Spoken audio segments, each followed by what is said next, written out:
Megastar Chiranjeevi గారు drugs నియంత్రణలో తన వంతుగా ముందుకొచ్చి వారొక వీడియోని అద్భుతంగా తయారు చేసి మా డిపార్ట్మెంట్కి ఇచ్చిండ్రు. చిరంజీవి గారు లాంటి వాళ్ళు ముందుకొచ్చి తెలంగాణ ఈ దేశంలో ఉన్న యువత డ్రగ్స్ మహమ్మారిన పడితే జరగబోయే నష్టాన్ని వారే ముందుకొచ్చి ఒక అవేర్నెస్ ప్రోగ్రాంలో వారు భాగస్వాములు అయినందుకు, ఆ విజువల్స్ మా కోసం ఇచ్చినందుకు చిరంజీవి గారిని మనస్ఫూర్తిగా నేను అభినందిస్తున్నా.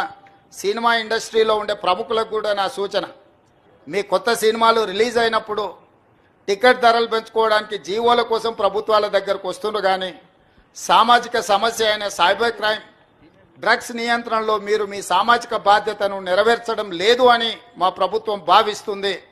నేను మా అధికారులకు సూచన చేస్తున్నా, రేపు ఎవరైనా కొత్త సినిమా రిలీజ్ అవుతుంది, సినిమా ధరలు పెంచాలి అని ప్రభుత్వం దగ్గరికి అప్లికేషన్ వస్తే వాళ్ళు డ్రగ్స్ నియంత్రణ సైబర్ క్రైమ్ నియంత్రణలో ఒక అద్భుతమైన వీడియో ఫుటేజ్ను ఆ సినిమాలో ఏ స్టార్స్ ఉన్నారో అదే స్టార్స్తో వాళ్ళు ఒక ప్రోగ్రాం మనకు చేసి ఇవ్వాలి.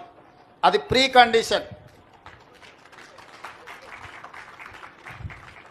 నేను స్పష్టంగా మా అధికారులకు ఆదేశిస్తున్నాను, ఎంత పెద్దవాళ్ళు ఎవరు వచ్చి మనల్ని రిక్వెస్ట్ చేసినా వాళ్ళు సైబర్ క్రైమ్కు సంబంధించి డ్రగ్స్ నియంత్రణకు సంబంధించి ఆ సినిమాలో నటించిన తారాగణం, ఆ సినిమా ప్రొడ్యూసర్స్ 1.5-2 minutes నిడివిగల ఈ సమాజాన్ని పట్టి పీడిస్తున్న వీటికి వ్యతిరేకంగా వాళ్ళు మనకు వీడియో విజువల్స్ తీసుకొచ్చి ఇస్తేనే వాళ్ళకి ఏమైనా వెసులుబాటు సౌలభ్యాలు ఇవ్వాలి.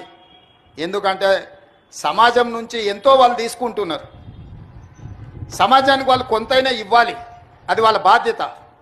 అట్లా కాకుండా మేము 100 కోట్లు పెట్టుబడి పెట్టినాం మా సినిమాకు, మేము టికెట్లు పెంచుకొని మేము సంపాదించుకుంటామన్న ఆలోచన ఏదైతుందో మంచిదే, మీ వ్యాపారం మంచిదే, కానీ సామాజిక బాధ్యత డ్రగ్స్ నియంత్రించకపోతే, ఈ సైబర్ క్రైమ్లో నియంత్రించకపోతే ఈ సమాజమే నిర్వీర్యం అవుతుంది.